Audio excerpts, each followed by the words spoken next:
读点别的吧，情情爱爱的太多了。但我觉得我遇到个心理的怪圈，不知道是不是你说的自我厌恶。我人生中3次重大选择都让我很内耗、很煎熬。第一次是上大学，我分数很高，但是我爸帮我报志愿滑档了，于是我以高分被本科学校录取，但我心里不想去，还是去上了这个大学。到大学后就摆烂了，觉得自己很亏。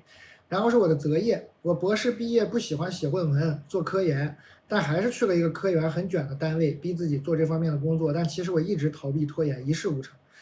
第3件事是找对象，我觉得我自己有点胖，就降低标准，找了一个家庭条件不好、个子很矮的对象，与我的理想型相反。但是结婚后时常委屈内耗，觉得自己低价了。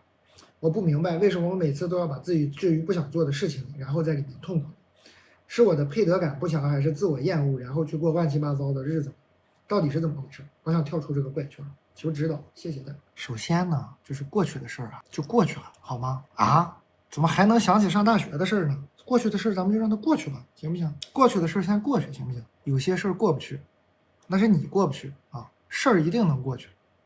朋友，过不去的是人，事儿都会过去的，事儿早过去了，你没过去而已啊，没有什么事儿过不去的。过不过去，它也过去了，早就过去了，你没过去啊？怎么会没过去呢？肯定过去了呀，姐们儿，你这个情况跟你是想的多吧，没啥行动力。说你省事儿了吗？这不该卷科研卷科研，该考研该考试考试。哎，我觉得你可能是比较擅长在自己的生活中发现不满，在我看来，你可能换个角度想想，也不是那么难顶。你就是你这个现实生活吧，你看你是吧，去了一个什么科研博士，完了之后去了一个科研很卷的工作，不是你为啥看不到自己厉害呢？你就光你看你都省略了，你说你高分，本科不是心仪的院校，完了你自己考上博士，你是只口不提，就说明你还是挺厉害的，不是想做的事还是做到了呀。然后又很巧妙的发现自己很累，说不适合科研，但这不你也做下来了吗？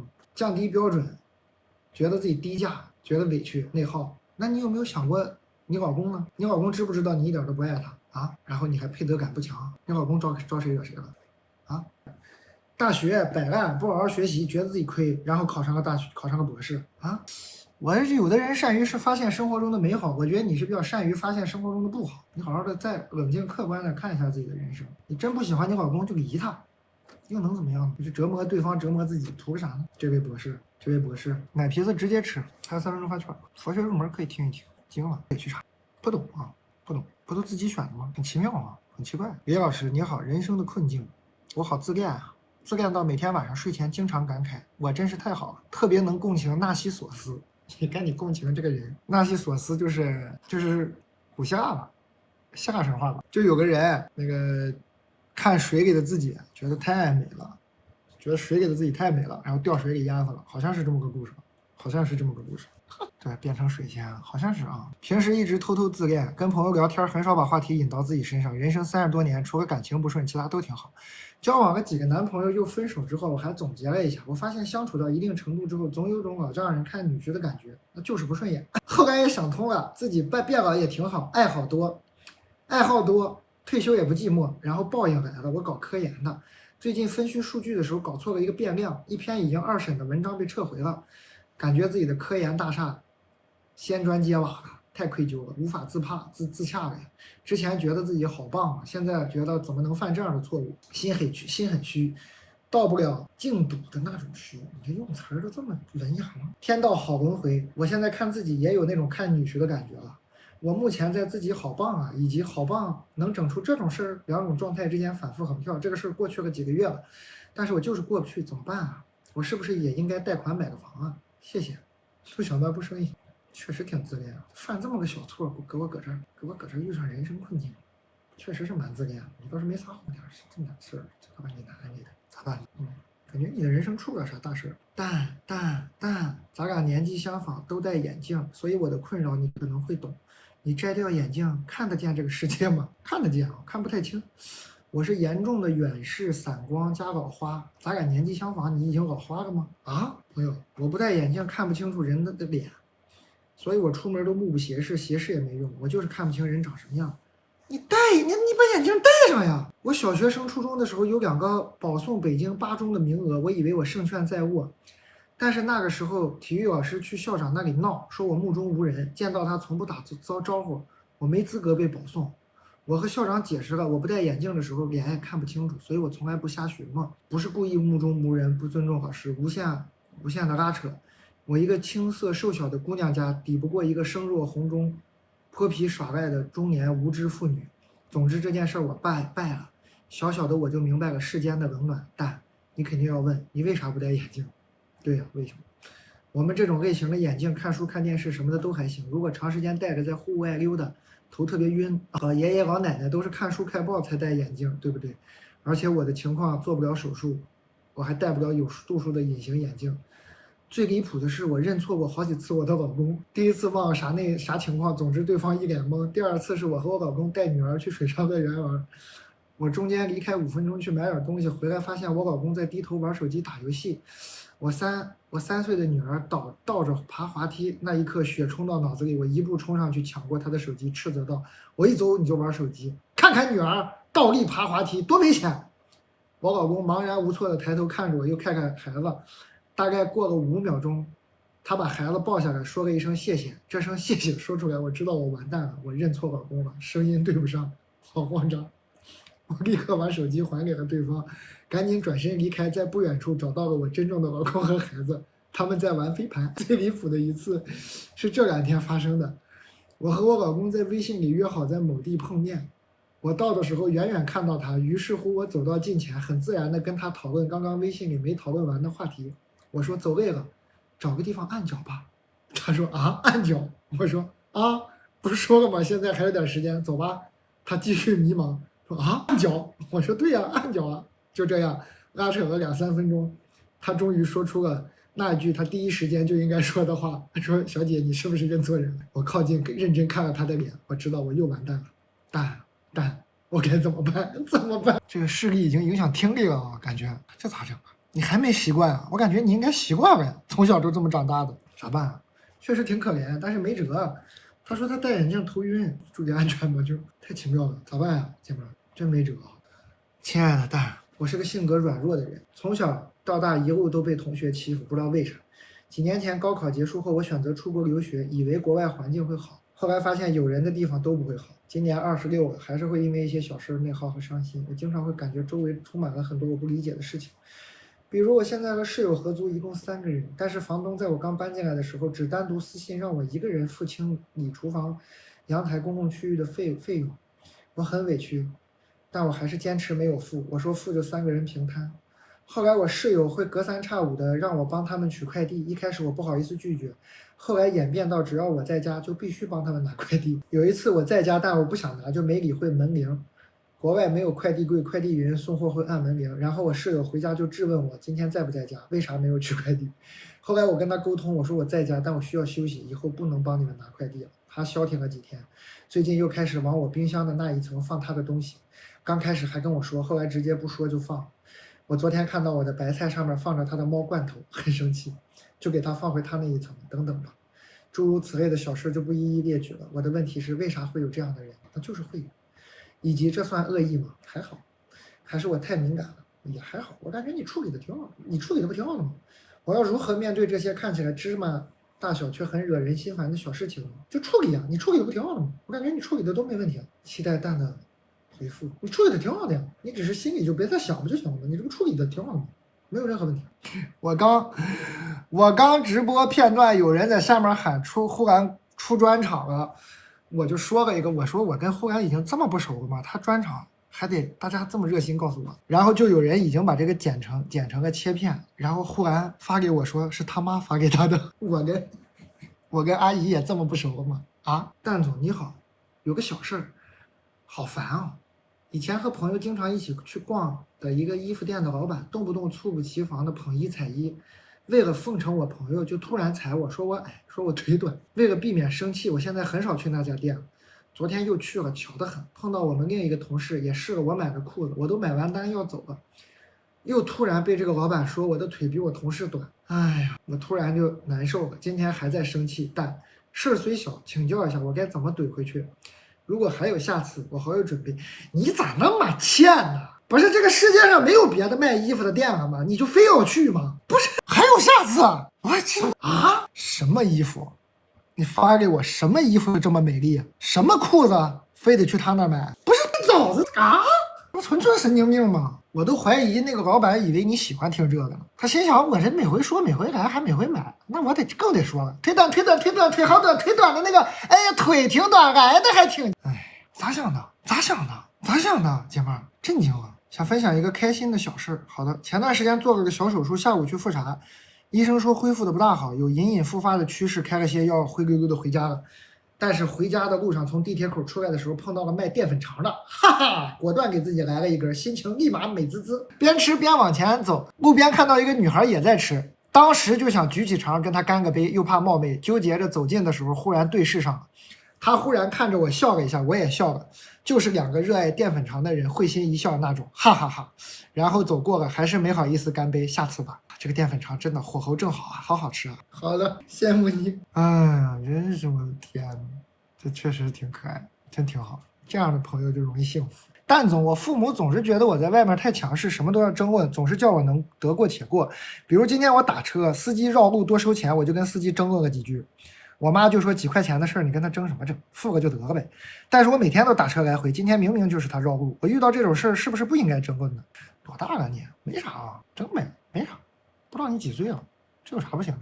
争呗。但我现在读研住宿舍，本来是6个人关系很好，但后来不知道怎么了，有一个室友他不太经常跟我们一起活动，跟别的宿舍的另一个女生在一起。我因为不跟我室友们一起上课，所以感受不是很强烈。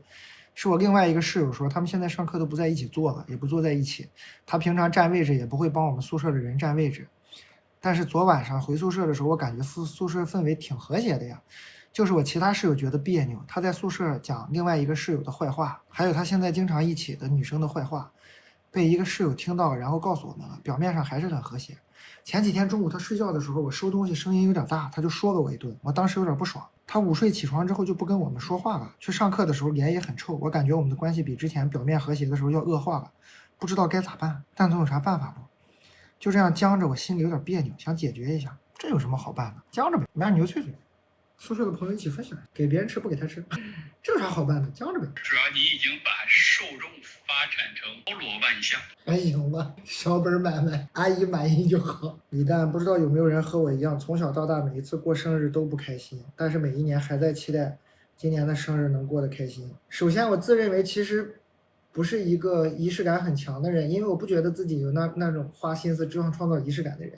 最近这一年，身边朋友圈子里有的人生日有4、5个跟我关系还不错，然后我知道不管多少我都送了礼物，有的送花，有的送一些他喜欢的，但是生日那天只有一个朋友给我送了祝福，其他人连个消息都没有，很失望啊。因为我一直住在国外吧，这次生日碰巧能回上海，有机会能跟异国恋的男朋友一起。他前2天视频就说给我准备了礼物，第1年生日他送了我新秀丽的行李箱，很好用，很好，我送了他按摩椅。第2年生日加圣诞节，他送了我1万多块的现金，让我买 iPad， 我送了他旅游的往返机票，可以说是过生日过节，每次都送到我的心头好，所以我觉得按照这个节奏，我对今年的生日礼物期待也很高。没想到今年的生日礼物居然就是一个唱吧 KTV 话筒，唱吧 KTV 话筒，风评受害呀！这么不满意吗？我觉得那挺好的呀。我落地回家看到这个礼物，心都凉了一半，但也没有当面讲什么。结果没想到生日中午他带我去吃牛排餐厅也踩雷了，人均500左右，还米其林吧，但是水准真的是一般，吃的我心里那个不痛快。你这个男朋友也是，你从国外回来他带你吃牛排，你这个男朋友这个脑子我也真是不知道咋整。要不就是今天回程飞机上有个外国同事给我买了个全家10块钱的小盒子蛋糕，我可能今年连生日蛋糕都吃不上。每年过生日这一天都好像有个魔咒打不破，没有一次生日我是开心的。不是新秀丽那年你不挺开心的吗？买 iPad 那年你不挺开心的吗？刚跟我说开心了2年，这咋就没有一个生日是不开心的？你也是挺善于发掘生活中的不美好的，咋回事姐们啊？那新秀丽箱你不说挺好吗？这 iPad 你不天天用吗？呲个大牙，这会儿你这里没有1年生日是开心的了。唉，以前赚钱少穷我也就算了，现在赚钱多了还是一样，我好难过。你要是这么善于发现生活中的不美好，以后有罪受啊！天天那个呲个大牙在那玩 iPad 是谁？是我吗？不是你吗？咋你就没有1年生日过得好了？咋回事啊？这都奇怪，震惊。但我是大4的，即将面临就业，但我不想继续学习了，我觉得我学不下去了。由于一段不健康的感情，我现在没办法专注。我也虽然有喜欢的专业，但是临近考试也来不及准备了。我应该去创业吗？不是，这不是这干嘛啊？不是找工作这个选项是怎么被你这么就是轻描淡写的划过去的？如果我挣不着钱，可能就要去结婚了。我不想结婚，我谈了那么多次恋爱，我发现我谈不好。你创业就能创好了？你找个工作不行吗？之前有个男朋友分手后还来纠缠我，我很压抑。为什么我会喜欢这样的男的？那个时候我喜欢玩，可能就注定会遇到这样的人吧。我想逃离我现在这座有他的城市。现在因为这个男的，我还有点抑郁焦虑。我现在几乎可以说是对男的没有任何兴趣了。我妈并不知道我的感情史，但我也告诉过她，我谈恋爱很累。我妈比较传统，认为人还是要结婚生子，但是也不会强迫我做不喜欢的事儿。她这2年经朋友给我介绍过2个适合结婚的人，我还没有和他们接触。我现在觉得我不适合踏入婚姻，因为我自己还没有把自己生活弄明白。所以你就要创业。有一个男生家庭条件很好，但是要求是毕业后就结婚，结婚之后就带孩子。这2个男生条件都很好，可能错过以后就找不到条件那么好的了。我该怎么办呢？一切都会好的，对吧？对，曾经我做的错事也会慢慢过去，对吧？做啥了？一切有转机的，对吧？对呀，你错过啥了？可以给点建议吗？你找个工作，找个班上。这位大4的孩子，你要干什么？不要创业啊！那2个男生爱娶谁娶谁吧，跟你没有关系啊！找个班上，行吗？这无语，你干什么呀？这都是要找个班上吧啊！求求你了。但我想问一下直播间的姐妹，有没有我这种症状？就是从小到大，无论在什么环境里，都要找一个人当做精神寄托。上学的时候喜欢同学，上班了喜欢同事，但其实又不爱。我很明确知道我不爱他，但是吧，上学上班了吧，我看到他我就高兴。跟他有没有女朋友，跟他喜不喜欢我都没有关系。直到有一天我不喜欢他了，我可以直接把寄托换成另一个人。不过呢，必须是异性，同性可以玩得好，但是没有办法成为这种精神寄托。有这样的姐妹吗？我是单纯的人格不成熟吗？我是不是有什么心理问题啊？有吗？完蛋，我也是缺爱，很正常，还好吧？太孤独了，闲的。我们公司团建，投屏看你直播，这个画面。这画面真太离谱了！你们这帮团建的，你们在干什么呀？你们这是什么呀？啊！这1、2、3、4这5位朋友，你们这是干啥呢？最好笑的是，这还是个搞喜剧的公司，你们干啥呢？咱们这个就是这么没有喜剧可看了吗？太幽默了，太幽默了，朋友们！这不研究喜剧，研究上我了，这像话吗？这多吓人呢！你们还是研究喜剧吧，行不行？别研究我了，这我也不干喜剧了。然后你们也研究我，这喜剧咋办呢？球，这喜剧以后咋办呢？球，这别研究我了。我们一边看你的直播，一边收集一些负面情绪。感谢大家的故事，学到很多。我怎么一天，我有没有正常人啊？这个世界上，这怎么小卖部里里外外全都是啊？怎么这么神经兮兮的都？你们刚刚这帮那个。研究我的收集负面情绪这帮人还在看吗？我还在你们的电视上吗？我刚刚点开你们客厅的照片，我发现你们的桌上没有这个啊，纯团建的。这团建不吃点啥吗？我再看一眼啊，纯搜集啊。我看你们吃啥呢？吃的瓜子也不是从我这买的。你们这帮人别白看啊，这普通这个咱们这个消费者白看无所谓的，大家就看个乐了。你们这专业的是吧？专业喜剧研究我了都已经，这普通观众无所谓，你们这个是专业观众，你们买点啊。不是你牛板筋吃完了，牛板筋才是你这最好吃的。哦，蛮有品位的，牛板筋确实不错。我就接着读信了。大爷你好，我觉得你好聪明。作为女生，我目前最难解的题就是女生到底应不应该表白啊？应该。我经朋友介绍一个男生，朋友说是闷骚性格，相处下来还真是。我们已经暧昧了4个月了，没有肢体接触，只是微信上我主动会说一些撩拨他的话，他一直也不怎么主动。我们俩都属于很正经那个人，但是目前的问题就是男的不主动推进关系。我能感觉到在我主动的下，他有点慢慢的放开了，所以我觉得他有点喜欢我，但是忽远忽近。我喜欢坦诚的面对自己，想要去坦白，但是关系很正常的男性朋友却说女生可以主动，但是不能主动表白。谁跟你说的？因为很难确定男生到底是因为喜欢你想和你在一起，还是因为被表白糊里糊涂在一起。人性这一关很难跨过，男人都有征服欲。作为朋友，不希望真诚的我被耽误。怎么定义耽误？请问怎么定义耽误？后面我听到这样的说法越来越多，来自不同的朋友口中，所以蛋总这题应该怎么解呢？顺便说一句，这个男性朋友有对象哦，就是跟他说这个话的男性朋友啊，人挺好的，人挺好的，但是糊涂。什么叫耽误啊？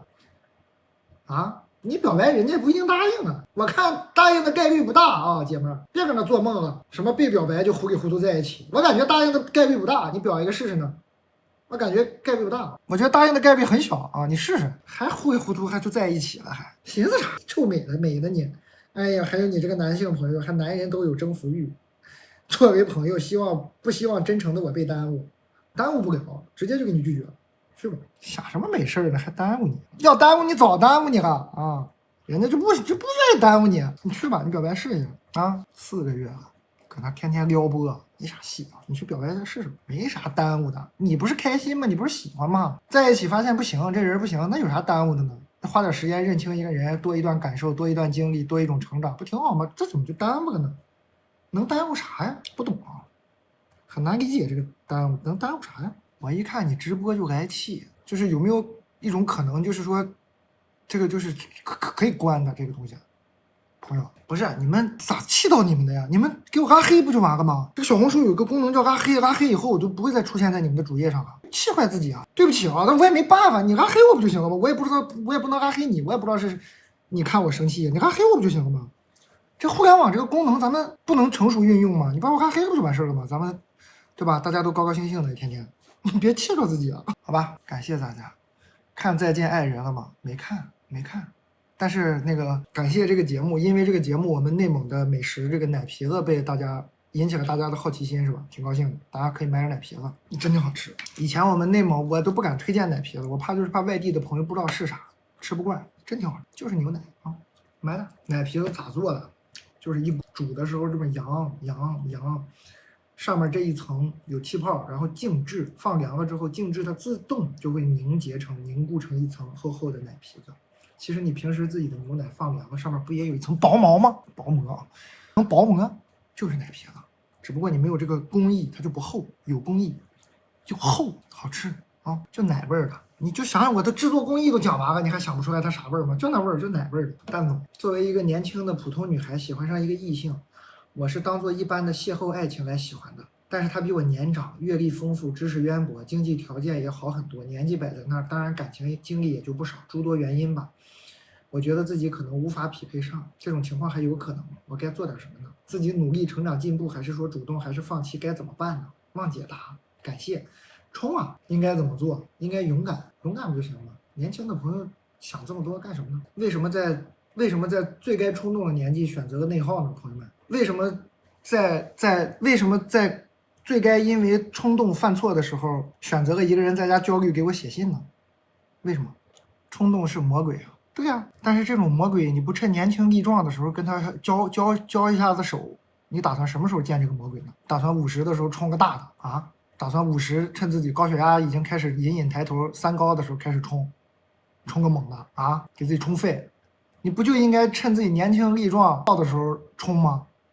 你打算啥时候冲呢？这个魔鬼，请问各位朋友，蛋总，前几天在你直播间念到了一位小姑娘爱上大10岁爱独处的已婚渣男的故事，我在切片中看到了，很不幸，我就是那位渣男的原配，细节都对上了，我就不想怎么对上了。说起来，那条切片好像是也是因为我的评论点赞有2700了。其实我还是能和小姑娘共情上的，小姑娘的话确实保真，她的版本让我对渣男滤镜破裂，一度救了我情绪接近崩溃的一天。渣男确实系在分享喜欢的东西，自己的见解有独特的光芒，经济好了出手过阔绰。对于小姑娘的迷恋，我也能理解。虽说事发突然，13年的婚姻很难接受。它是我以为所有变化中的不变，但回想起来，我们的问题在小姑娘出现前已经存在。我不怪小姑娘，我想给小姑娘分享一下我的版本。我们恋爱7年，不是结婚哦，结婚6年啊，就13年的感情啊，不是婚姻。恋爱7年，结婚6年，育有4岁的女儿。我不是个喜欢抱怨的人，遇到不合适我就改。工作上我也是这样，家庭关系也是如此，所以我对她也说过，希望她真心爱这个家。今年开始，他内心空虚，想寻找刺激，不知道自己要什么。我一直以为他那份大厂工作压力太大导致了。他每隔1、2个月就要买音响、换影音房、买游戏机、买模拟开车方向盘，然后换车。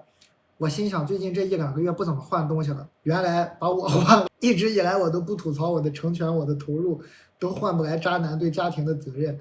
到现在他想飞了，我一直以为是白头到老，让小孩在相爱的家庭中长大，我的努力破灭了，我崩溃了。但是对那个小姑娘我没有恨，只是突然很难接受我其实并不幸福这个现实。我现在还在反复的崩溃中，但觉得自己一天天在变好。我要学会接受有些事情就是突如其来的接受，不由得我控制。庆幸的是，我是个创业的人，上进有想法，没放弃过身材管理。到今天分开了，我比渣男的老板赚的还多。我再好也换不来渣男的心，只能独自美丽了。小姑娘，我不嫉妒你们快乐，虽然我的人生因此有曲折。啊，我就知道这种事情早晚会在我们小卖部发生，但是真的发生的这一天还是有点震撼的。这是什么呢？这震惊了呀！震惊了呀！震惊了！震惊了！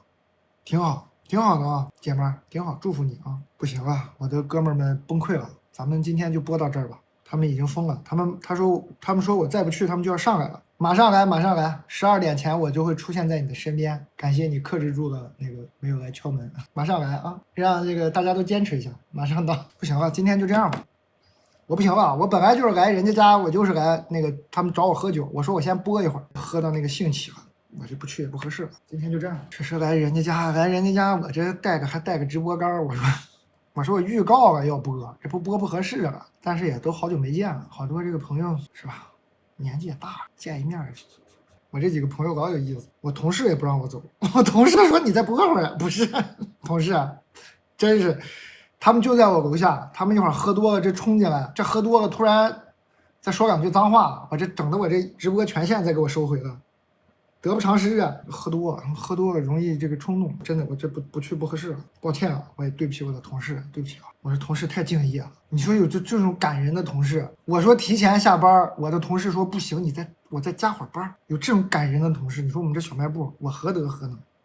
但是我真的再不去真的不行了，人间自有真情在。李毅说我都想替你播了，这么上进吗？突然怎么都这么爱工作了？你们别给我这种道德压力呀，啥意思呀？这怎么我要下班？这什么呀？这是你们还怎么什么？让我想起了那句俏皮话，就是我们以前那个演出会讽刺那些演员，说我们讽刺那些演员说观众已经离场，演员却久久不愿散去。突然想起这句嗑，我的同事们都说太突然了，感谢你们！哇，我有这么好的同事，我真的是感恩啊，太感动了！我的天，全都不想下班，说我做好了到2、3点的心理预期，你怎么就下班了？对不起啊，对不起。对，那你就休息2个小时啊！谢谢啊，对不起啊，我错了，好吧，感谢大家啊，感恩，真撤了，谢谢大家，感恩，非常感谢，真的，他们要冲上来了，不合适了。我那些朋友特别虎，李毅说我骂的太难听，没有呀，我真心的，很感恩。下回直播给你们讲讲我这些朋友，这些奇形怪状的，都是就是做各行各业的，都是很有意思的人，有这个搞物理的，做生意的，都特别厉害，都很有意思的人啊。下次给你们讲，感谢大家啊，非常感恩。确实是，今天是我不好，整得我自己还有点愧疚。我怎么是这样的人？一把年纪了，怎么还是一个为了酒可以对不起同事、对不起工作、对不起这么多喜欢我的人的人？我怎么是一个这样的人？我说那个，我一个人反思一下，拜拜，朋友们。